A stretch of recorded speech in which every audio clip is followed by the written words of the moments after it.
Alors, si la plupart des politiques, des enseignants, des médias, si le monde de la transmission du savoir et des décisions n'a pas la formation de la connaissance des dangers de l'islam, comment faire?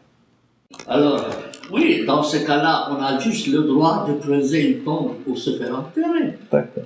C'est très simple. Oui, on doit capituler. Oui, il y a à faire, hein. Qu'est-ce que vous voulez faire?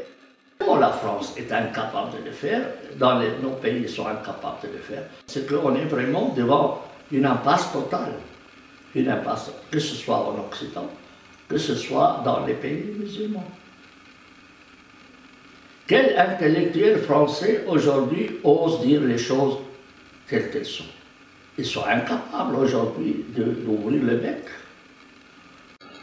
Combien d'universités françaises enseignent le droit musulman sous son vrai visage, qui n'a pas peur de dire les choses telles qu'elles sont et d'appeler un chat un chat?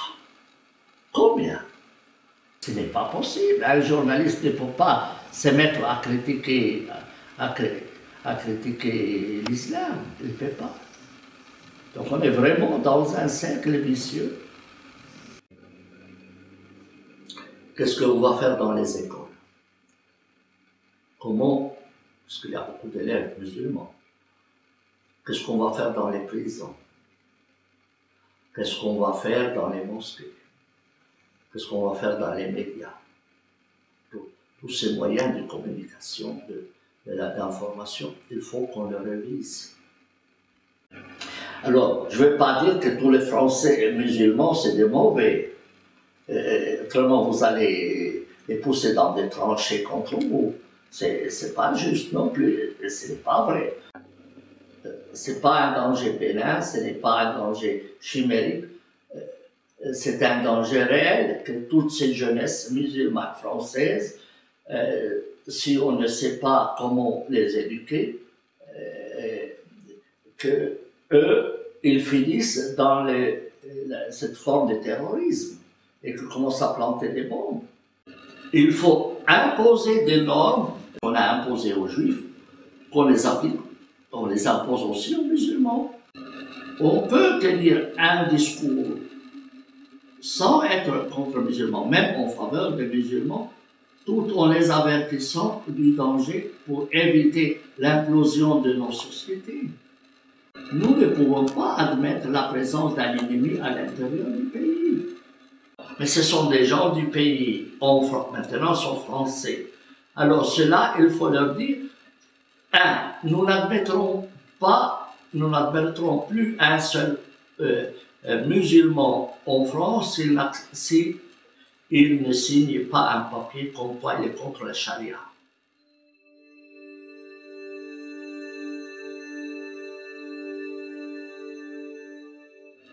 Et ceux qui sont là, qui sont doubles nationaux, auront le choix, soit ils signent un papier contre la charia, soit ils retournent dans leur pays.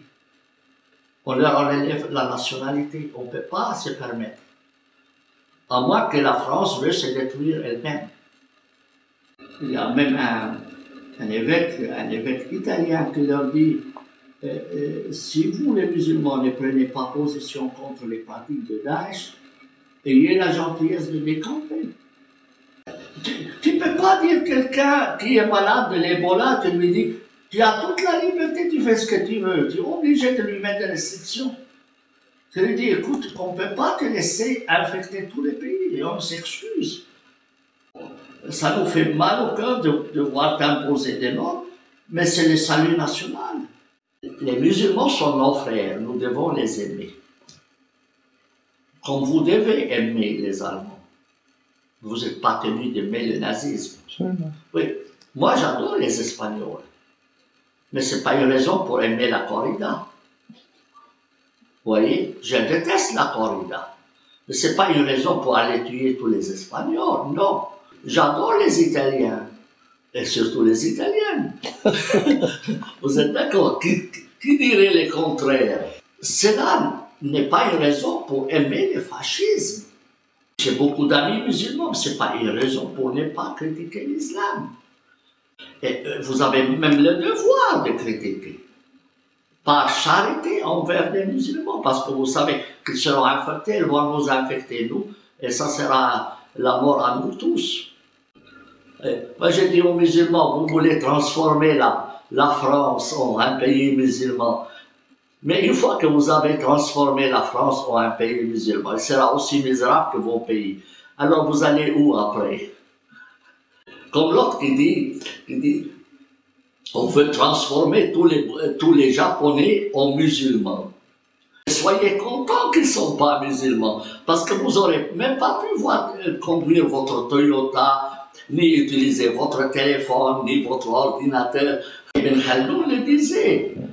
Partout où les Arabes passent, c'est la civilisation qui trépasse. Les musulmans sont des gens comme les autres. Comment comprendre alors que les objectifs dangereux des plus déterminés soient autant soutenus par sans doute la majorité d'entre eux? C'est le problème de leur guide qui est mauvais. Vous prenez un guide de la ville de Lausanne, par exemple, mais un aveugle. Vous n'allez pas très loin avec lui, hein? Il risque de vous noyer dans les lacs, hein? Et leur guide, c'est le Coran, avec un ouvrage désordonné, que vous croyez que c'est parole de Dieu. Il va influencer votre système cérébral. Alors, les musulmans suivent un guide aveugle. Ils suivent un modèle malheureusement criminel, qui est Mahomet.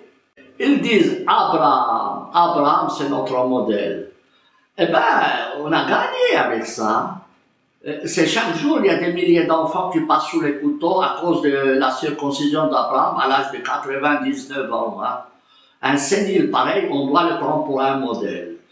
Puis, sous les coups de soleil, il s'est coupé les zizi. Et ça, c'est vraiment un modèle. Et puis, ce diable-là, il voulait sacrifier son fils. Mais quel fou! C'est notre modèle, et pour cela, comme Dieu a échangé son fils par un mouton, on va tuer des moutons et on va faire une boucherie. Et puis on le fait devant les enfants, on leur apprend la violence et après ils passeront à l'acte. Oui, Abraham, s'il reviendrait en ville, mon cher monsieur, il finira tout de suite à l'hôpital psychiatrique.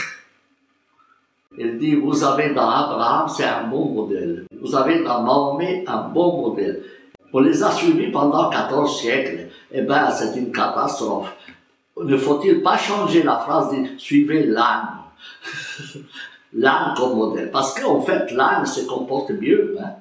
Vous n'avez jamais vu un âne se faire égorger un autre parce qu'il changeait de religion. Et vous n'avez jamais vu un âne vous promettre 72 vierges au paradis. Hein. Il est serviable. Il est gentil. Il a des grandes oreilles, il écoute bien. Il est têtu. Il a rendu énormément de service à l'humanité. Et aujourd'hui, encore il rend service. On peut diagnostiquer, on peut déterminer quel est le virus.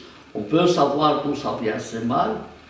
Mais si on peut dire, oui, je veux bien, c'est un virus, mais on ne peut pas le toucher. Alors, on fait quoi? On le laisse. Il va sévir. Tant pis.